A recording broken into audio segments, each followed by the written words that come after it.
बस बस जा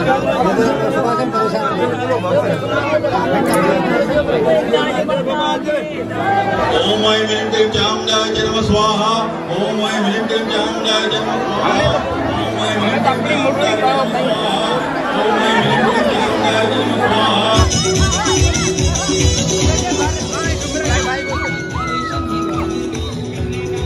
বন্ধুরা, স্ক্রিনে দৃশ্যমান এই দৃশ্যটি ভারতের কোনো হিন্দু মন্দিরে নয়, এটি পাকিস্তানের বালুচিস্তান প্রদেশের হিংলাজ মাতা মন্দিরের দৃশ্য। ভারত পাকিস্তানের অশান্তির আবহে বালুচিস্তানও কিন্তু পাকিস্তানের থেকে স্বাধীনতা চাইছে, এমনকি তারা স্বাধীনতা ঘোষণাও করে দিয়েছে। তো আগামীতে হয়তো আপনারও ভাগ্য খুলে যেতে পারে এই হিংলাজ মাতার মন্দির দর্শন করার জন্য। এটি শুধুমাত্র একটি মন্দির নয়, পাকিস্তানে অবস্থিত দুটি শক্তিপীঠের মধ্যে একটি অন্যতম জাগ্রত শক্তিপীঠ। আরব সাগরের সৈকত থেকে 19 কিলোমিটার দূরে এবং সিন্ধু নদের মোহনা থেকে 130 কিলোমিটার পশ্চিমে বালুচিস্তানের লিয়ারি তহসিলের একটি পার্বত্য এলাকায় একটি সংকীর্ণ গিরিখাতে এই হিংলাজ শক্তিপীঠের অবস্থান। দুর্গম পার্বত্য এলাকায় অবস্থিত হওয়ার জন্য আমাদের ভারতবর্ষে যেমন অমরনাথ, কেদারনাথ যাত্রা হয়ে থাকে, সেরকম পাকিস্তানের এই বালুচিস্তান প্রদেশেও অনুষ্ঠিত হয় প্রতি বছর এপ্রিল-মে মাস নাগাদ হিঙ্গল যাত্রা। সেই উদ্দেশ্যে বসে এখানে বিরাট মেলাও। পাকিস্তানের বালুচিস্তান প্রদেশের এই মন্দির নিয়ে তথা শক্তিপীঠ নিয়ে আছে নানান অলৌকিক কাহিনী। তো আজকের এই ভিডিওতে সেই কাহিনীগুলি শোনানোর পাশাপাশি হিংলাজ মাতা এখানে কিভাবে এলেন, কিভাবে এখানে যেতে হয়, যাত্রাপথে বিভিন্ন বিবরণ সহ জানাবো নানান তথ্য। তো আজকের এই ভিডিওটা অবশ্যই শুরু থেকে শেষ অবধি দেখবেন এবং ভিডিওটা সবার মধ্যে শেয়ার করে দেবেন, যাতে করে আগামী ভবিষ্যতে বালুচিস্তান প্রদেশ একটি দেশে পরিণত হলে খুব সহজেই আপনারা হিংলাজ মাতা দর্শন করতে পারেন। হিংলাজ মাতা পাকিস্তানে হিন্দু মুসলমান নির্বিশেষে পূজিত হওয়া এই দেবী হিন্দুদের কাছে হিঙ্গল মাতা নামে পরিচিত এবং মুসলিমদের কাছে বুড়ি নানি নামে পরিচিত। প্রতি বছর এপ্রিল মাসে নবরাত্রির সময় এখানে যে 4 দিনের যাত্রা হয়, সেই যাত্রাকে হিন্দুরা হিঙ্গল যাত্রা বললেও মুসলিমরা একে নানি কি হজ বলে অভিহিত করে থাকেন। এই 4 দিনে এখানে প্রায় 2.5 থেকে 3 লক্ষ হিন্দু তীর্থযাত্রীর আবির্ভাব হয়ে থাকে এবং সেই সাথে মুসলিম তীর্থযাত্রীরও আবির্ভাব হয় এই যাত্রাতে। ভারত পাকিস্তান ডিভাইডেড হয়ে যাওয়ার পরে যেখানে পাকিস্তানের একাধিক মন্দিরকে অফিস কাছারি, বাড়ি ঘর, এমনকি টয়লেট পর্যন্ত বানানো হয়েছে, সেখানে দাঁড়িয়ে এই মন্দিরকে খারাপ নজরে দেখার সাহসও করে উঠতে পারেনি কোনো পাকিস্তানি মুসলিম। এমনকি প্রতি বছর তারাও এখানে তীর্থযাত্রা করে থাকেন। দুর্গম পার্বত্য অঞ্চলে অবস্থিত এই মন্দিরে যাত্রা করার জন্য একসময় পাড়ি দিতে হতো পাকিস্তানের ন্যাশনাল হাইওয়ে 25 থেকে প্রায় 150 কিলোমিটারের মতন মরু এবং পাহাড়ি রাস্তা, তাও আবার পায়ে হেঁটে। তবে বর্তমানে ন্যাশনাল হাইওয়ে 10 বা মাকরান কোস্টাল হাইওয়ে নির্মাণ হওয়ায় সেই যাত্রা অনেকটাই সুগম হয়েছে। মাত্র কয়েক ঘন্টার পাহাড়ি পথই পাড়ি দিতে হয় এই মন্দির এবং হিংলাজ মাতা দর্শন করার জন্য।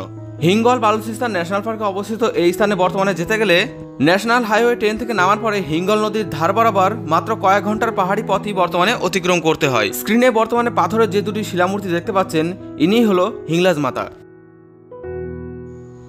বন্ধুরা, চলো এবার তোমাদেরকে একে একে জানিয়ে দিই এখানে এই মাতার আবির্ভাব কিভাবে হলো এবং হিন্দুদের পাশাপাশি মুসলিমরাও বা কেন এই মাতাকে পুজো করে। জানিয়ে রাখি, এখানে এই মাতার আবির্ভাব নিয়ে বেশ কিছু তথ্য প্রচলিত আছে। তার মধ্যে অন্যতম হলো দক্ষযজ্ঞে সতীর দেহ আহুতি দেওয়ার পরে শিব যখন সতীর দেহ নিয়ে তাণ্ডব নৃত্য চালাছিল, তখন নারায়ণের চক্রে সতীর দেহ ছিন্ন ভিন্ন হয়ে পৃথিবী সহ বিভিন্ন গ্রহ উপগ্রহে গিয়ে পড়েছিল, আর এই স্থানে পড়েছিল দেবী সতীর মস্তক। সেজন্যই আপনারা এখানে মস্তকের আকারে দুটি প্রস্তরখণ্ডকে পূজিত হতে দেখবেন। আরও জানা যায় প্রাচীনকালে এখানে হিঙ্গল নামে এক রাজা ছিল। দৈব বলে তিনি জল, আলো, বাতাস প্রবেশ করে এমন কোনো স্থানে মৃত্যুবরণ করবেন না, এমন আশীর্বাদই তিনি প্রাপ্ত করেছিলেন। কিন্তু পরে তিনি এই আশীর্বাদকে ভালো কাজে না লাগিয়ে তার প্রজাদের প্রতি তিনি অকথ্য অত্যাচার শুরু করেন। বিশেষ করে তিনি ছিলেন নারী লোভী। এ সময় স্থানীয়রা এই অত্যাচারী রাজার অত্যাচারের হাত থেকে বাঁচার জন্য মা দুর্গার আরাধনা করা শুরু করেন। মা দুর্গা সন্তুষ্টও হন এবং তিনি নিজে এই রাজাকে বধ করার সংকল্প গ্রহণ করেন। দেবী দুর্গা এ সময় অতি সুন্দরী এক নারীর রূপ ধরে হিঙ্গল রাজাকে দর্শন দেন। জানা যায় তার রূপে মোহিত হয়ে হিঙ্গল রাজা তার পিছু করা শুরু করেন, কিন্তু এই পিছু করা যে তার জীবনে কাল হয়ে আসবে হিঙ্গল রাজা হয়তো সেটা ঘুণাক্ষরেও বুঝতে পারেনি। কারণ সুন্দরী নারী রূপী দুর্গা তখন চলে আসেন এই পাহাড়ের অন্ধকার গুহায়, যেখানে জল, আলো, বাতাস প্রবেশ করা একেবারে অসম্ভব ব্যাপার ছিল। যথারীতি হিঙ্গল রাজাও তার পিছু করতে করতে এখানে এসে উপস্থিত হন এবং কিছু বুঝে ওঠার আগেই দেবী দুর্গা তার আসল রূপ হিঙ্গল রাজার সামনে ধারণ করেন এবং অত্যাচারী হিঙ্গল রাজাকে হত্যা করতে উদ্যত হন। তখন হিঙ্গল রাজা নিজের ভুল বুঝতে পেরে দেবী দুর্গার কাছে নিজের প্রাণ ভিক্ষা চান, কিন্তু দেবী দুর্গা কোনো রকমই তার প্রাণ ভিক্ষা দেন না। তখন হিঙ্গল রাজা দেবী দুর্গার কাছে অনুরোধ করেন আমি তো মারা যাব, কিন্তু আপনি কথা দেন আপনি এখানে হিঙ্গল মাতা নামে পূজিত হবেন এবং আপনাকে যে দর্শন করতে আসবে সে সমস্ত পাপ কর্ম থেকে মুক্তি পাবে। সেই থেকেই নাকি এখানে দেবী দুর্গা হিঙ্গল মাতা নামে পূজিত হন এবং সেই মাতার দর্শন করতে এখানে লাখো লাখো লোকের আবির্ভাব হয় এই এপ্রিল মে মাস নাগাদ। বর্তমানে পাকিস্তান একটি ইসলামিক কান্ট্রি হলেও এবং নানানভাবে এই মন্দির ধ্বংস করার প্রচেষ্টা চালানো হলেও কোনো রকম আঁচ ফেলতে পারেনি আজ পর্যন্ত এই মন্দিরের উপরে কোনো ইসলামিক সরকার। কথিত আছে এই মাকে নাকি পাকিস্তানের ইসলামিক আর্মিও ভয় পায়। সাম্প্রতিককালে এই মন্দিরের উপর করা ইসলামিক আক্রমণের কিছু উদাহরণ আপনাদের দিচ্ছি। 2012 সালে বার্ষিক হিংলা যাত্রা 2 দিন আগে সন্দেহভাজন ইসলামপন্থীরা মন্দির কমিটির চেয়ারম্যানকে অপহরণ করেছিল। তাকে 73 দিন ধরে বন্দি করে রাখা হয়েছিল এবং তারপরে ছেড়ে দেওয়া হয়েছিল। পাকিস্তানের হিন্দু কাউন্সিলর তীব্র সমালোচনা করে যে পাকিস্তানে বসবাসকারী হিন্দুদের সতর্ক করার জন্য তাকে অপহরণ করা হয়েছিল। এছাড়া 2008 সালে পাকিস্তানের জল ও বিদ্যুৎ উন্নয়ন কর্তৃপক্ষ মন্দিরের কাছে হিঙ্গল নদীর উপরে একটি বাঁধ নির্মাণের পরিকল্পনা প্রস্তাব করে। এই বাঁধ নির্মাণে প্রবেশের রাস্তাগুলিকে প্লাবিত করত এবং এলাকা এবং এর সাথে সম্পর্কিত উৎসবগুলিকে বিপন্ন করত। হিন্দু সম্প্রদায়ের প্রতিবাদের পর বেলুচিস্তান বিধানসভা কর্তৃক এই বাঁধ প্রস্তাবটি বাতিল করা হয়। পরবর্তীকালে পাকিস্তান সরকার এই স্থানকে অন্যত্র সরিয়ে নিয়ে গিয়ে এখানে পুনরায় বাঁধ নির্মাণের প্রস্তাব রাখে এবং 2009 সালে শুরুও করতে গিয়েছিল প্রায়, কিন্তু হিঙ্গল মাতার আশীর্বাদে এ প্রচেষ্টা তাদের একেবারেই ব্যর্থ হয়। জানা যায় কোনো এক মুসলমান ব্যক্তি এখানকার কোনো এক মন্দিরে মাংস খেয়ে প্রবেশের চেষ্টা করেছিল, তবে তার অভিজ্ঞতা থেকে তিনি জানিয়েছেন কেউ যেন তাকে ঘাড় ধরে মন্দির থেকে বের করে দিয়েছে এমন অনুভূতি তিনি পেয়েছেন।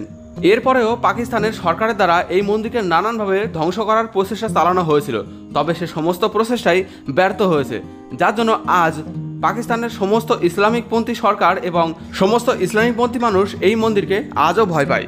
বর্তমানে এই হিংলাজ মাতা দর্শন করার কোনো রকম সুযোগ আমরা পাই না, কারণ সিকিউরিটি পারপাসের জন্য কোনো বিশেষ কারণ ছাড়া এবং বিশেষ অনুমতি ছাড়া আমরা ভারতীয়রা পাকিস্তানে প্রবেশ করতে পারি না।